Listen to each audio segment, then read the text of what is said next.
자, 그 다음에 넘어가도록 하겠습니다. 자, 예제 3번 문제 한번 보도록 할게요. 어느 작업장에서 SO2다, 그죠? 분자량 구해놓고 지나갈까요? 분자량을 계산하니까요. 황의 분자량 32 더하기 산소는 분자량이 안 줄 때 많습니다. 기억해야 됩니다. 16입니다. 16이 몇 개 있습니까? 2개잖아요. 곱하기 2 계산하시면 돼요. 그죠? 자, 이렇게 해서 이제 분자량 계산하시고요. 3ppm을 얻었습니다. 이를 mg/m 3승으로 환산하면 얼마입니까? 근데 지금도 보니까요, 온도가 24도씨 기압이 730이다 나왔습니다. 그죠? 자, 그래서 바꿔줄게요. 자, 25도씨 1기압을 기준으로 해도 되고 0도씨 기준 해도 되거든요. 근데 자, 이번에는 이렇게 한번 바꿔볼까요? 아까처럼 0도씨 1기압을 기준으로 해볼게요. 또 혼돈되실지 모르니까요. 0도씨 1기압을 뭘로 바꿔야 되냐면 24도씨 730mmHg로 바꾸겠습니다. 1기압이란 건 760이잖아요. 그죠? 자, 공기의 부피는요. 일단 0도씨 1기압일 때 22.4L였잖아요. 곱하기 하시고요. 0도씨가 24도씨 돼요. 부피가 커집니까? 작아집니까? 커져야 돼요. 그러면 높은 온도가 어디로 가라? 위로 가라. 위로 가는데 절대 온도로 바꾸기 위해 273 플러스 24를 내주면 됩니다. 그죠? 낮은 온도 어디로 가라? 밑으로 가라. 273 플러스 2개 중에 낮은 온도는 요거잖아요. 그죠? 자, 그럼 반대로 기압은요.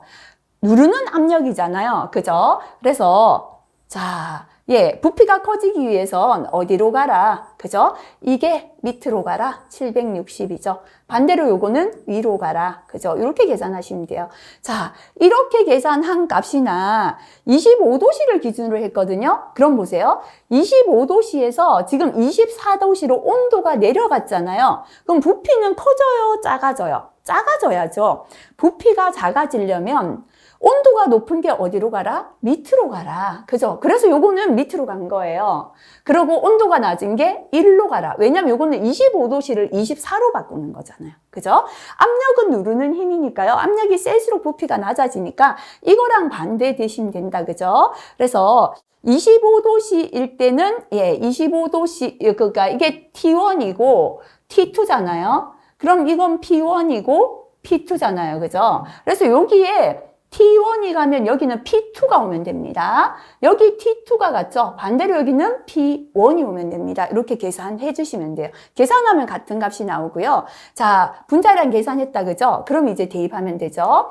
mg/m의 3승은 지금 24도씨 730에서의 기체일몰의 부피가 이게 나왔습니다. 25.37이 나왔잖아요. 그죠? 자, 그래서 25.37 곱하기 지금 앞에서 ppm은 얼마라고 했냐면 3이었고요. 그다음 SO2의 분자량 계산하니까 64입니다. 그죠? 요거 계산해 주시면 되겠습니다. 요건 점입니다. 자, 그죠? 요거는 조금 좀 더 쉬운 문제를 많이 풀어보시고 사실은 온도 압력 보정하는 게 넘어가면 좋아요. 그래서 쉬운 문제 앞에서 한 개 풀어드렸죠. 그 다음에 온도 압력 보정하는 거 조금 이해하시라고 2개를 한꺼번에 풀어드렸는데요. 처음에 조금 어려우시더라도 뒤에 기출에서 충분히 한번 찾아서 풀어보시면 좋겠습니다. 자, 그리고 예제 4번은 조금 다른 유형의 문제 또 한번 보겠습니다. 수동식 시료 채취기로 8시간 동안 벤젠을 포집했습니다. 포집된 시료를 GC는 가스 크로마토 그래피를 이용하여 분석하니까 2만 나노그램이 나왔어요. 자, 나노그램은요, 10의 마이너스 9승 그램이 됩니다. 근데 우리가 미리그램을 써야 되잖아요. 미리그램은 10의 마이너스 3승 그램이에요. 그래서 결국은 자, 나노그램 어떻게 된다, 그죠? 자, 그래서 우리가 10의 결국은 1나노그램은 얼마가 되겠습니까? 10의 마이너스 6승 미리그램하고 똑같다. 그죠? 그래서 요거 기억하시면 되겠습니다. 그리고 공시료는 0나노그램이었습니다. 공시료라는 건 시료가 하나도 없는 이제 시료 채취지에 유해 물질이 전혀 채취 안 된 상태 시료의 무게를 뜻합니다. 그죠? 회사에서 제시한 벤젠의 시료 채취량은 35.6ml per 분이다. 자, 35.6을 미터 3승으로 바꿀게요. 35.6 곱하기 뭐 곱해야 합니까? 10의 마이너스 3승을 곱하면 이제 리터로 바뀌었잖아요. per 미니트다. 그죠? 근데 이걸 또 미터 3승으로 바꿀게요. 35.6 곱하기 10의 마이너스 3승에 리터가 미터 3승 되려면 또 곱하기 10의 마이너스 3승 해야 됩니다. 그죠? 그래서 결국 자, 곱하기는요, 지수끼리는 더해줘야 돼요. 자, 그럼 다시 말하면, 미리리터는 10의 마이너스 3승 리터거든요. 또 리터는 10의 마이너스 3승 미터 3승이거든요. 그래서 결국은 미리리터는 10의 마이너스 6승의 미터 3승이 됩니다. 10의 마이너스 3승 곱하기 10의 마이너스 3승 곱하기는 지수끼리 더해줘야 되니까 10의 마이너스 6승이 되는 거죠. 그죠? 그래서 이 부분도 자, 처음 나왔기 때문에 이렇게 설명을 드리는데 이제 자주 나오면 이건 이제 바로 되셔야 합니다. 그죠? 그래서 35.6 곱하기 미리리터가 미터 3승으로 바뀌려면 35.6 곱하기 10의 마이너스 6승 미터의 3승 per minute다. 이렇게 바뀐다는 거 아시면 됩니다. 탈착 효율이 지금 나왔다. 그죠? 0.96입니다. 공기 중 농도는 몇 ppm입니까? 했고요. 분자량이 MW 78 나왔고 25도씨 일기압이다. 그죠? 자, 그럼 여기에서 미터 3승 나왔고요. 미리그램이 나왔고요. 자, 그 다음에 분자량 나왔죠. 그럼 우리가 알고 있는 공식도 떠올리시면 된다. 그죠? 뭡니까? 결국 요거죠. 미리그램 per 미터 3승은 미리그램 per 미터의 3승은 현재 25도씨 1기압에서 공기 1몰의 부피 24.45분의 ppm 곱하기 분자량에 대입하면 되겠다. 그죠? 그럼 아는 거 한 개씩 한번 넣어볼게요. 24.45분의, 그죠? 자, 지금 ppm이 얼마다라고 나왔습니까? 요거 지금 몇 ppm입니까? 라고 물었다. 그죠? 지금 그래서 우리가 지금 ppm은 모르네요. 미리그램 per 미터 3승을 알고 있으니까 넣어볼게요. 요거 너무 빨간색으로 하면 눈 아프실까봐 해볼게요. 자, ppm 공식으로 바꿔줘도 되고요. 여기 지금 요 식을 ppm식으로 바꿨죠? 한번 바꿔볼게요. 1분의 미리그램 per 미터 3승 할게요. 요렇게 곱하면 서로 똑같잖아요. 1 곱하기 위에 거다. 그죠? ppm 곱하기 분자량 했는 거는 요거하고 요거예요. 미리그램 per 미터의 3승 곱하기 24.45하고 똑같습니다. 그럼 ppm을 구해야 되니까요. ppm은 하면 곱해졌는 분자량 넘어가서 나눠주면 됩니다. 그죠? 분자량분의 미리그램 per 미터의 3승 곱하기 24.45. 요 식은 암기 안 하고 이렇게 이거 구하라고 하면 넘기면 된다 그랬잖아요. 그죠? 그래서 요 식이 나왔죠. 그럼 여기에 이제 대입해 보도록 할게요. 한 개씩 필요한 거를. 자, 그러면 밑에는 분자량이니까요. 자, 지금 분자량 얼마다 나왔습니까? 벤젠의 분자량 78이다 분의 24.45죠. 24.45 곱하기 미리그램 per 미터 3승인데요. 복잡해서 따로 떼볼게요. 미리그램 per 미터의 3승입니다. 그죠? 지금 미터의 3승은 아까 35.6ml per minute다 했잖아요. 35.6ml니까 미터 3승으로 바뀌려면 곱하기 10의 6승을 곱해줘야 돼요. 그죠?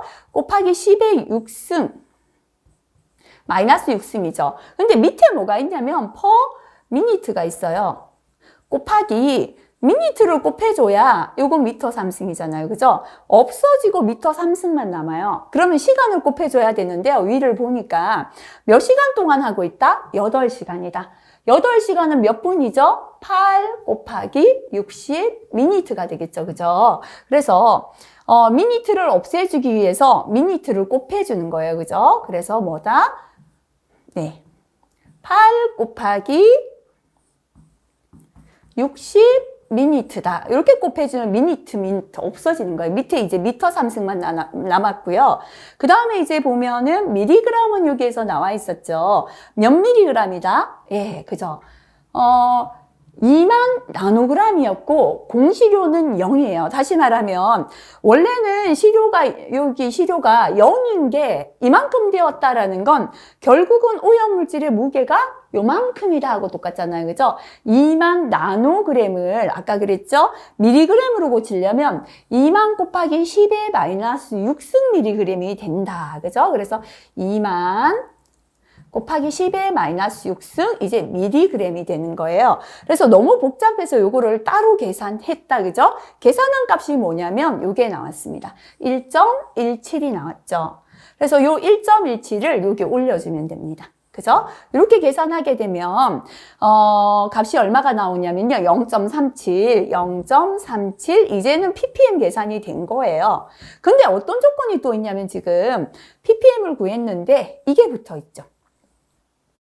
탈착률이 0.96이다. 이 말은 시료 채취기에서요 먼지를 탈탈탈 털어냈는데 100%를 털어낸 게 아니라 96%밖에 못 털었다는 거예요. 하지만 원래는 100% 있었겠죠, 그죠? 그러면 이것도 암기하는 것보다는 이렇게 기억하시면 좋아요.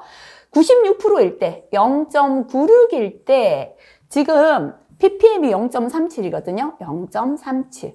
근데 원래는 100% 있었을 거 아니에요. 그죠? 0.96일 때요. 0.37인데요. 원래는 100%잖아요. 지금 96%밖에 탈착을 못해서 그렇죠.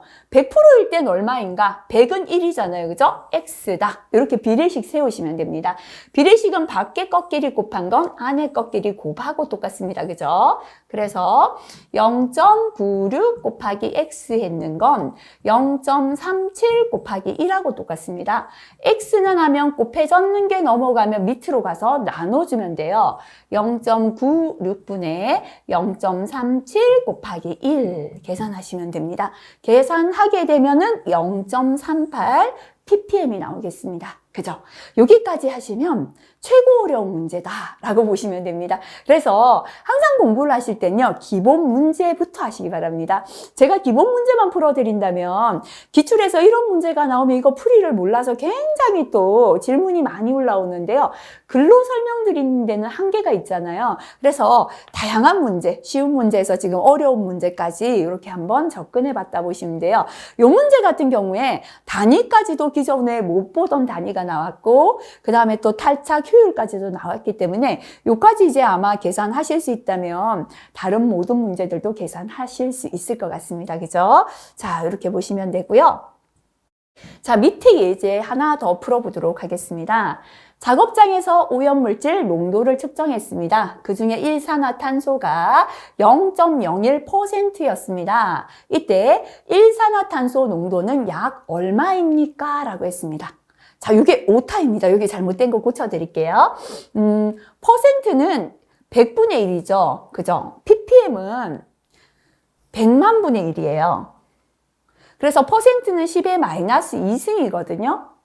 ppm은 10의 마이너스 6승이거든요. 그래서 다시 말하면 0.01%가 아니라 퍼센트는 10의 4승 ppm하고 똑같아요.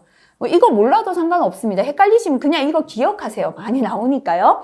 퍼센트는 10의 4승 ppm이다. 그죠? 제가 여기에 0.01% 돼 있는데요. 이건 수정하겠습니다. 그냥 퍼센트. 자, 그래서 지금 볼게요. 25도씨 일기압이다. 그죠? 미리그램 퍼 미터 3승을 물었기 때문에요. 우리 식 기억할게요. 미리그램 퍼 미터의 3승은 25도씨 일기압에서 기체 1몰의 부피 24.45분의 공식 뭐였습니까?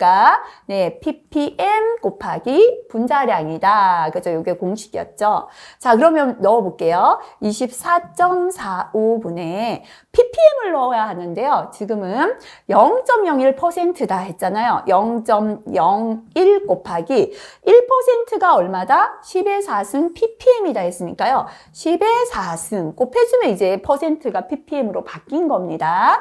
곱하기 분자량 얼마입니까? 자, 여기서 이제 CO의 분자량 주어지지 않았다. 그죠? 요거 기억하셔야 됩니다. 이렇게 간단한 거는 분자량 안 줄 게 많은데요. 탄소는 10입니다.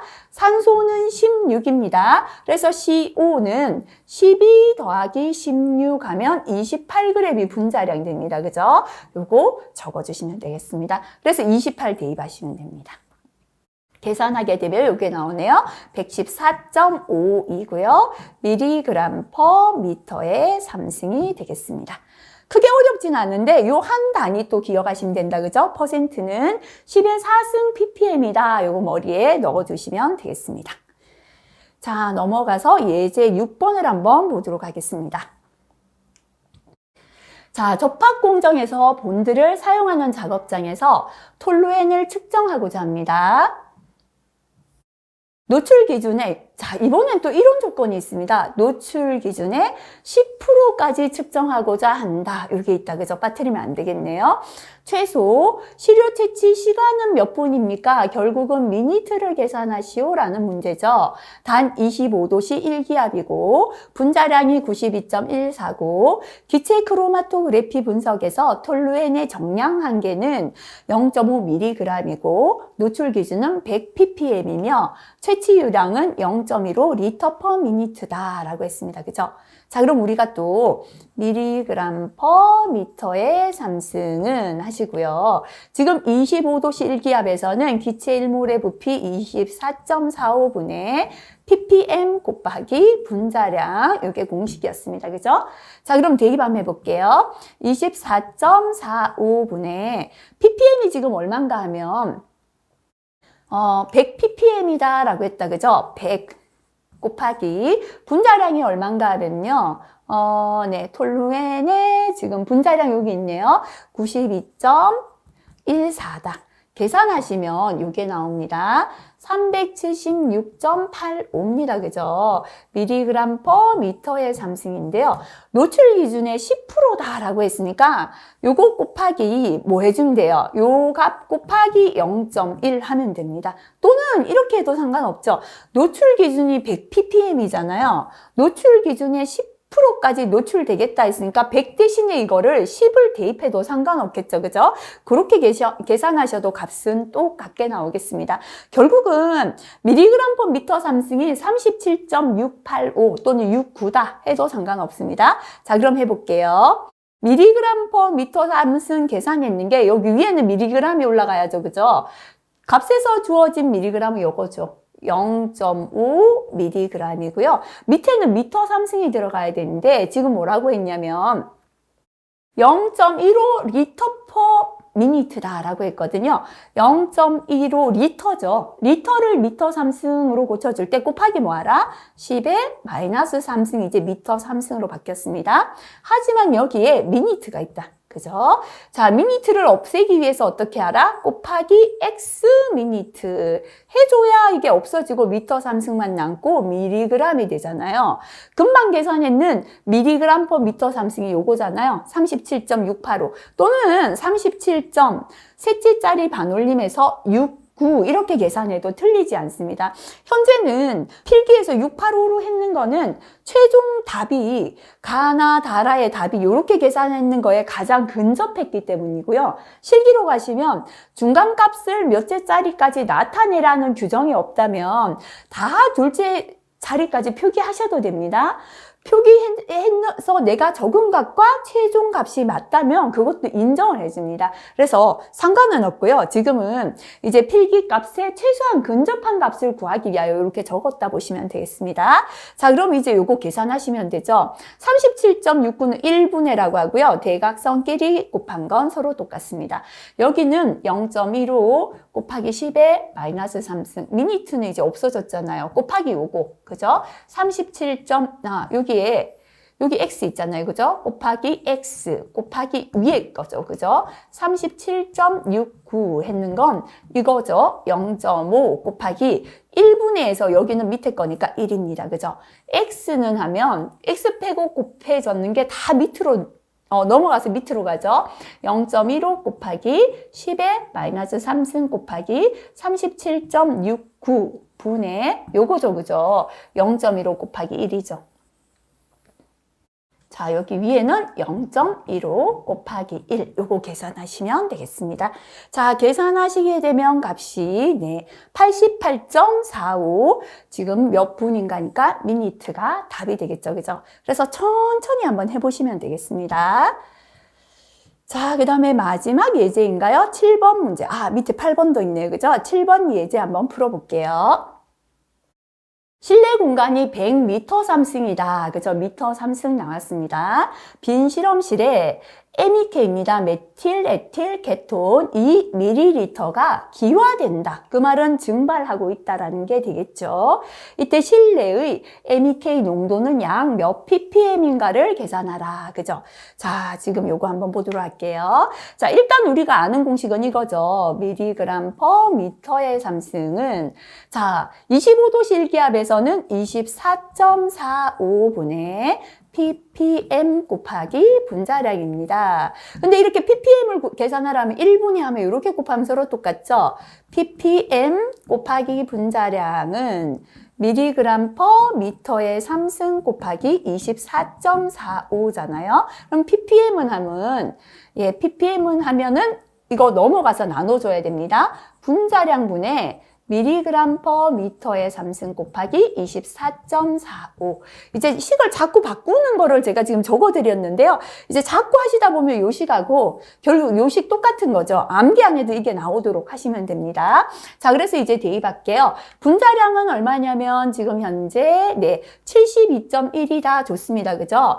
72.1분의 미리그램 퍼 미터 3승이 들어가야 됩니다. 그죠? 근데 이것도 복잡하니까 떼서 생각해 볼게요. 미리그램은 뭐가 되겠습니까? 지금 미리그램은 지금 현재 실내가 100m 3승이라니까 밑에는 100m 3승이 들어가면 되고요. 위에 미리그램이 와야 되는데 미리그램이 없어요. 그죠? 대신에 2ml가 기화한다라고 했는데요. 여기에서 우리가 비중이라는 건 0.805 g이 됩니다. per ml예요. 다시 말하면 액체가 기체로 기화할 때의 중량입니다. 비중입니다. 그죠? 그래서 이것만 기억하시면 됩니다.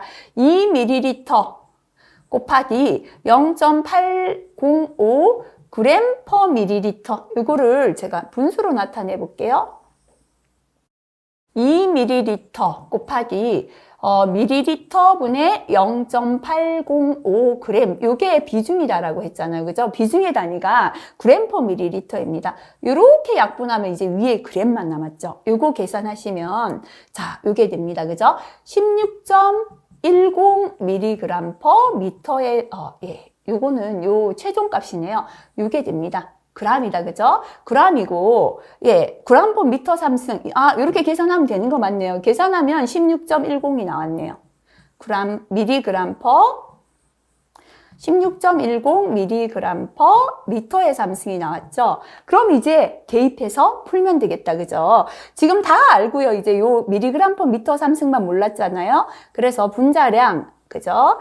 72.1분의 16.10 금방 계산했고요. 곱하기 24.45 요걸 계산하게 되면 ppm이 나오겠다. 그죠? 계산하시면 5.46 ppm이 됩니다. 공간이 좁아서 조금 복잡하긴 하지만요. 천천히 교재 따라서 한번 해보시면 되겠습니다. 자, 그 다음에 마지막 8번 문제 한번 볼까요? 활성탄관을 연결한 저유량 공기시료 채취 펌프를 이용하여 벤젠인데요. 분자량이 78이다. 그죠? 을 0.112 미터 3승 채취하였다. 이런 값을 주어진 걸 다 한번 이렇게 적어 보시는 것도 괜찮습니다. 분자량은 78이다. 그죠? 뭐가 주어지는가? 그죠? 그리고 분석한 결과 이게 나왔습니다.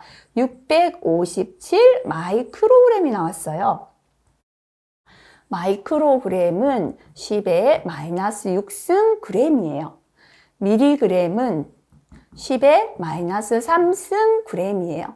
결과적으로 마이크로그램은 10의 마이너스 3승 미리그램이 됩니다. 이것도 기억해야 돼요. 그죠? 자, 단위가 단위에 나와서 또 문제를 실어봤습니다. 그래서 이게 나왔는데 이건 결국 657 곱하기 10의 마이너스 3승 밀리그램하고 똑같죠?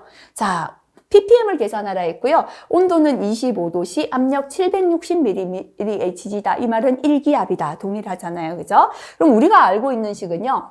미리그램 퍼 미터의 3승은 25도씨 1기압에서는 24.45분의 분자량, ppm, 그죠? ppm 곱하기 분자량이에요.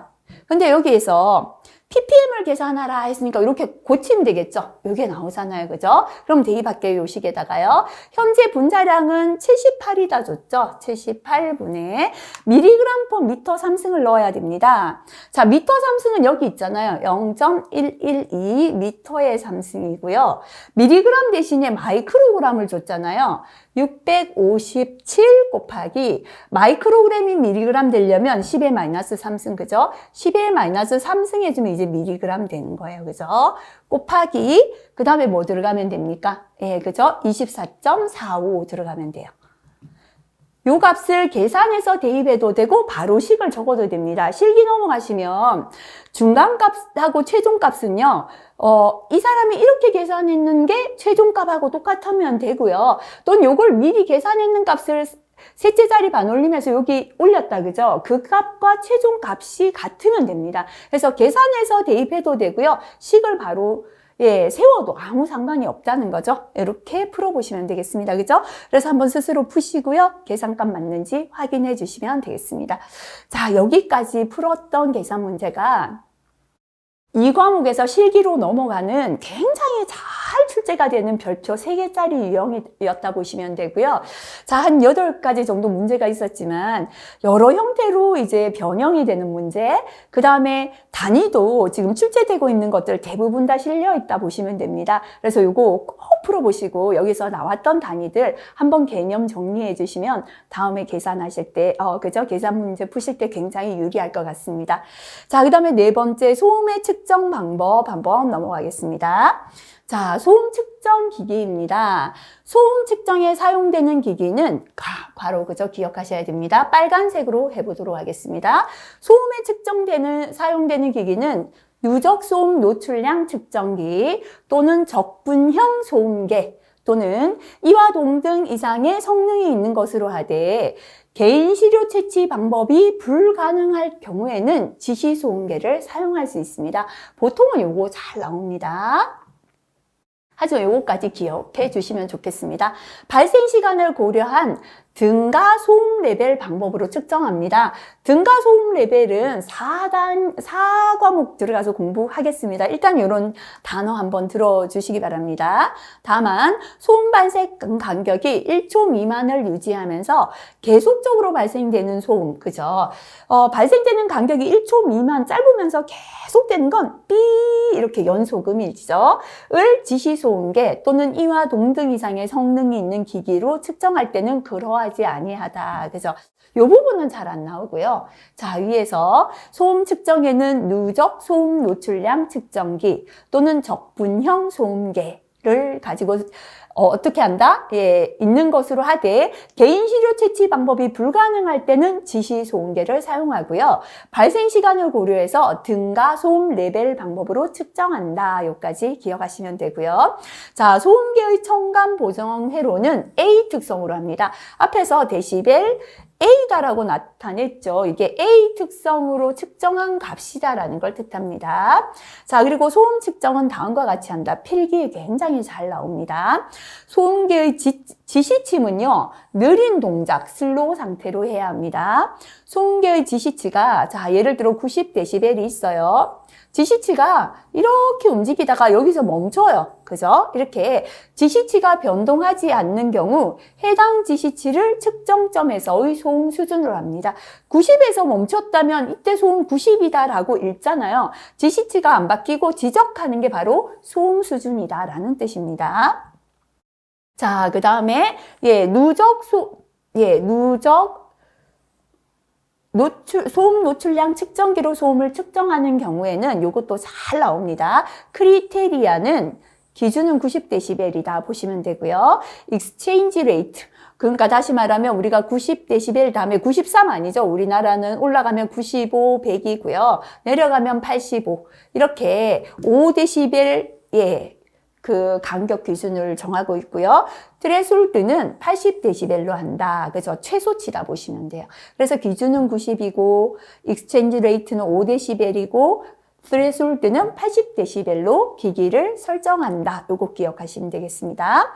소음이 1초 이상의 간격을 유지하면서 최대 음압 수준이 120dB 이상의 소음인 경우에는 요걸 뭐라고 했죠? 1초 이상인데 120 이상은 탕 충격 소음이었어요. 요까지를 앞 시간에 충격 소음이다 배웠거든요.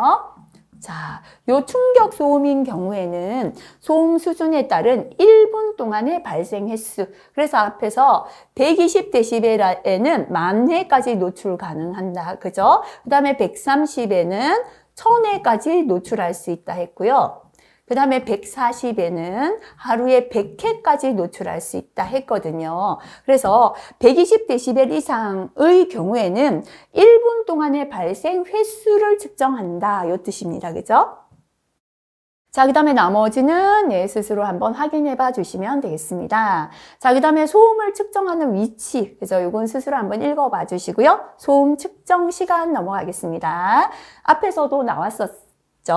단위 작업 장소에서 소음 수준은 규정된 측정 위치나 지점에서 1일 작업 시간 동안 역시나 몇 시간, 6시간 이상 연속 측정하거나 작업 시간을 1시간 간격으로 나누어 몇 회, 6회 이상 측정합니다. 다만 소음의 발생 특성이 연속음으로서 측정치가 변동이 없다고 자격자 또는 지정 측정기관이 판단했을 때는 1시간을 등 간격으로 나누어 3회 이상 측정할 수 있습니다. 단위 작업 장소에서의 소음 발생 시간이 6시간 이내인 경우나 소음 발생 원에서의 발생 시간이 간헐적일 때, 이렇게 아까 6시간 이상이나 1시간 단위로 6회 이상 하려면 6시간 측정하는 거잖아요. 근데 6시간 이내 작업이거나 했다 안 했다 간헐적일 때는 발생 시간 동안 연속해서 측정하거나 등 간격으로 나누어 6회가 아니라 몇 회? 몇 회? 4회 이상 측정할 수 있다. 그죠? 요 가로에 있는 부분 암기해 주시면 되겠습니다.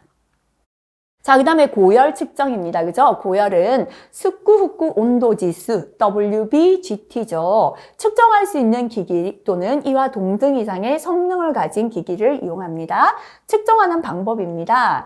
단위 작업 장소에서 측정 대상이 되는 근로자의 주 작업 위치에서 측정합니다. 그죠? 근로자 주 작업 위치고요. 위치는 바닥면으로부터 얼마 이상? 50cm 이상, 얼마 이하? 150cm 이하 위치에서 측정합니다. 측정기를 설치한 후 충분히 안정화시킨 상태에서 1일 작업 시간 중에서 고열은 가장 높은 고열에 노출되는 1시간을 10분 동안 간격으로 연속해서 측정하게 되어 있습니다. 자, 그 다음에 이제 고열을 측정하는 단위인 습구, 흡구, 온도 지수를 산출하는 공식. 앞에서 나왔다, 그죠? 옥외저 또는 태양 광선이 내리쬐는 장소가 되겠습니다. WBGT는 0.7 곱하기 자연 습구 온도. 이거는 약자로 그냥 NWB, 앞에서 제가 NWT로 적었었나요? 플러스 0.2 곱하기 흡구 온도, 그죠? 0.1 곱하기 건구 온도로 나타냅니다. 0.7 곱하기 자연 습구 온도, 0.2 곱하기 흡구 온도, 0.1 곱하기 건구 온도 이렇게 되고요. 자, 그 다음에 옥내거나 옥에더라도 태양 광선이 내리쬐지 않을 때 옥내와 같다라고 본 겁니다. 그죠? 0.1 곱하기 NWB 자연 습구 온도 더하기 0.3 곱하기 흡구 온도가 공식이 됩니다. 반드시 두 개 암기하시고요. 평균 WBGT가 있습니다. 요거는 작업 시간 다 더하면 됩니다. 작업 시간분에 자 WBGT1 첫 번째 WBGT 하고요. 여기에 노출된 시간 더하기 두 번째 온도 더하기 시간, 그죠? 도시 곱하기 시간, 그죠? 두 번째 온도 곱하기 노출된 시간, 이거를 다 더해 주시면 돼요. 그래서 밑에는 작업 시간으로 나눠 주시면 됩니다. 자, 예제 통해서 풀어보도록 하겠습니다. 옥내 작업장에서 측정한 건구 온도가 73도입니다. 자연 습구 온도 65, 흡구 온도 81도시일 때 WBGT를 계산하라. 옥레저 또는 태양광선이 내리쬐지 않는 장소 동일하다. 그죠? 자, WBGT는요. 0.7 곱하기 자연 습구 온도죠. 0.7 곱하기 65 플러스 0.3 곱하기 흡구 온도 81. 이거 계산하시면 됩니다. 공식만 암기하시면 되겠다. 그죠? 자, 그 다음에 가스상 물질의 측정입니다. 요거는 스스로 한번 봐주시면 되겠습니다. 가스상 물질에서 검지관 측정 요거 한번 볼게요.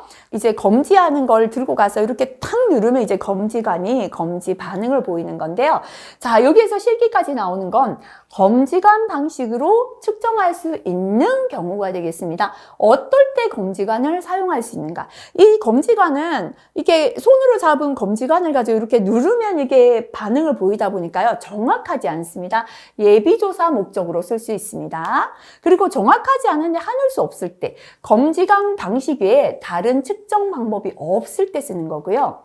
발생하는 가스상 물질이 여러 가지가 섞였을 때는 이거 쓸 수가 없어요. 단일 물질을 씁니다. 그래서 검지관은 예비조사일 때, 다른 측정 방법이 없을 때 가스가 단일 물질에만 쓰는 거다. 이게 정확도는 떨어진다. 이렇게 기억하시면 되겠습니다. 뒤에 가면 다시 나오겠습니다.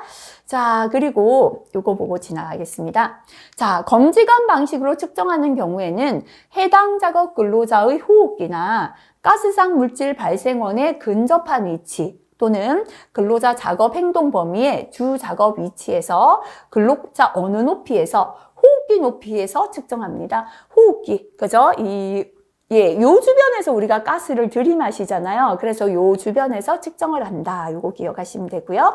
검지관 방식으로 측정하는 경우에는 1일 작업 시간 동안 1시간 간격으로 6회 이상 측정. 앞에서 동일하다, 그죠? 측정 시간마다 2회 이상 반복 측정해서 평균 값을 산출합니다. 1일 작업 시간 동안 1시간 간격 6회 측정하는 거 동일하잖아요. 근데 측정 시간마다 한 번이 아니라 2회 이상 반복해서 측정해서 평균값 냅니다. 다만 가스상 물질의 발생 시간이 6시간 이내거나 작업 이내일 때는 작업 시간 동안 1시간 간격으로 나누어 측정합니다. 1시간 간격으로 앞에 뭐 4회 측정한다 그건 없고요. 발생 시간이 6시간이 안 될 때는 작업 시간 동안 1시간 간격으로 나누어 4시간이라면 4번, 5시간 5번 이렇게 측정한다라는 게 되겠습니다. 자, 그래서 이 검지관은 가스상 물질, 가스 상태의 오염물질을 측정하는 방법이었죠. 이번에는 입자상 물질, 먼지 같은 거죠. 그죠? 자, 입자상 물질을 측정하는 방법입니다. 자, 성면의 농도는, 입자로 된 성면은 여과 채취 방법, 걸러내는 여과입니다. 그죠? 측정하고, 개수. 그래서 앞에서 몇 개다. 그죠? 센티미터 3승승에 성면이 몇 개 들었다. 또는 per cc 이렇게 개수를 세는 방법으로 나타냅니다. 자, 그 다음에 광물성 분진도 여과 채취 방법으로 측정하고요. 자, 그 다음에 밑에 거 용접 퓨움 이것도 잘 나옵니다. 여과 채취 방법으로 측정하되 용접 보안면을 착용했어요. 우리 작업할 때 작업자가 이렇게 보안면을 끼고 있잖아요. 보안면이 걸러지기 때문에 보안면을 착용한 경우에는 어디에서? 착용한 내부에서 시료를 채취합니다. 그래서 중량 분석 방법과 원자 흡광 광도계, 유도 결합 플라즈마를 이용한 방법으로 분석합니다. 그죠? 용접 퓨움은 여과 채취 방법으로 측정하고요. 보안면을 착용하면 보안면 내부에서 시료를 채취한다. 요거 일단 기억하시면 되겠습니다. 자, 그 다음에 나머지 한번 읽어봐 주시기 바라고요. 측정 위치 한번 보고 지나갈게요. 개인 시료 채취 방법으로 측정하는 경우에는 측정기기를 작업 근로자의 개인은 어디다? 호흡기 부분에서 위치에 장착해야 합니다. 지역 시료 채취 방법으로 측정하는 경우에는 측정기기를 발생원의 근접한 위치, 오염물질이 발생되는데 근접한 위치나 작업 근로자의 주로 행동하는 작업 범위 내에서 작업 근로자 호흡기 높이에 설치한다. 그죠? 이것도 다시 한번 봐주시면 되겠습니다. 자, 준비 작업, 예비 조사 요거 한번 봐주시고요. 예비조사는 말 그대로 계획 세우기 전에 예비로 조사를 하는 것이 되겠다. 그죠? 자, 그 다음에 여기 넘어갈게요. 또 중요한 게, 유사 노출군 해도 되고, 동일 노출 그룹 같은 뜻이 되겠습니다. 자, 유사 노출 그룹은 노출되는 유해인자의 농도와 특성이 그죠? 유사하거나 동일한 근로자 그룹을 말합니다. A라는 오염물질이 있는데요. 이 A라는 오염물질에 노출되는 근로자 100명이에요. 그러면 이 100명의 근로자가 동일 노출 그룹이다. 그죠? 같은 A라는 유해인자의 농도와 같은 물질에 노출이 되는 그룹을 말합니다. 자, 유해인자의 특성이 동일하다는 것은 노출되는 유해인자가 동일하고 농도가 일정한 변이 내에서 통계적으로 유사하다는 의미입니다. 자, 역학조사를 수행할 때 사건이 발생된 근로자가 속한 유사 노출 그룹의 노출 농도를 근거로 노출 원인 농도를 추정할 수 있어요. 우리 작업장에 작업자 1000명이 있거든요. 1000명을 대상으로 한 명마다 다 시료를 채취하기 곤란하잖아요. 근데 우리 1000명 중에서 A라는 물질 농도 100ppm에 똑같이 노출되는 근로자가 100명이에요. 그러면 100명의 근로자 중에 한 명을 딱 채취를 한다, 그죠? 그러면 100명은 동일하다라고 보는 겁니다. 이게 뭐냐면 동일 노출 그룹, 유사 노출 그룹이 되겠습니다. 자, 그래서 유사 노출 그룹은 모든 근로자의 노출 상태를 측정하는 효과를 가져요. 실제로는 100명 중에 한 명을 했잖아요. 자, 우리 근로자 1000명을 다 채취는 못하니까 1000명을 3개 그룹으로 나눴어요. 유사 노출 그룹으로 나눠서 노출 그룹의 대표들을 측정을 하면 전체를 측정한 효과를 얻는다라는 게 동일 노출 그룹의 그저 측정 목적이 되겠죠. 그죠? 자, 그래서 이게 중요합니다. 왜 이렇게 동일한 노출 그룹을 설정을 하는가, 그죠? 유사 노출 그룹. 첫 번째는 시료 채취 수를 경제적으로 하기 위함이에요. 100명의 근로자가 똑같은 시료에 똑같은 농도에 노출돼요. 100명을 다 시료 채취할 필요 없이 대표를 채취하면 된다는 거죠. 경제적으로 합니다. 모든 근로자를 유사한 노출 그룹별로 구분하고 그룹별로 대표적인 근로자를 선택하여 측정하면 측정하지 않은 근로자의 노출 농도까지도 추정할 수 있는 거예요. 그래서 결국은 모든 근로자의 노출 정도를 추정하고자 하는데 목적이 있습니다. 1000명 다를 하는 건 아니지만 유사 노출 그룹의 대표들을 이렇게 측정을 하면 결국은 1000명을 다 측정한 것과 같은 효과를 낼 수 있다는 게 되겠죠. 해당 근로자가 속한 동일 노출 그룹의 노출 농도를 근거로 해서 노출 원인, 농도를 추정할 수가 있는 거죠. 자, 그리고 이렇게 동일 노출 그룹을 했더니요. A라는 노출 그룹이 가장 위험해요. 그래서 작업장에서 모니터링하고 관리해야 할 우선 그룹을 결정하는 데도 사용될 수 있습니다. 그죠? 그래서 이건 중요하니까요. 한번 보고 지나가 주시기 바랍니다. 자, 그래서 나머지 이번 시간 여기까지 할게요. 나머지 내용들 한번 보시면서 참고 내용까지 확인해 주시면 좋겠습니다. 첫 시간이었지만 실기까지 가는 중요한 계산입니다.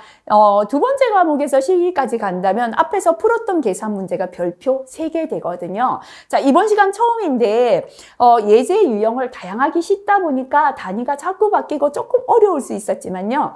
반복해서 들으시면서 앞에서 풀었던 예제 문제들 꼭 확인하시고 넘어가시면 좋겠습니다. 다음 시간부터는 시료 분석 기술부터 공부를 하도록 하겠습니다. 그죠? 이번 시간 중요한 내용 정리 잘 해주시기 바라겠습니다. 수고하셨습니다.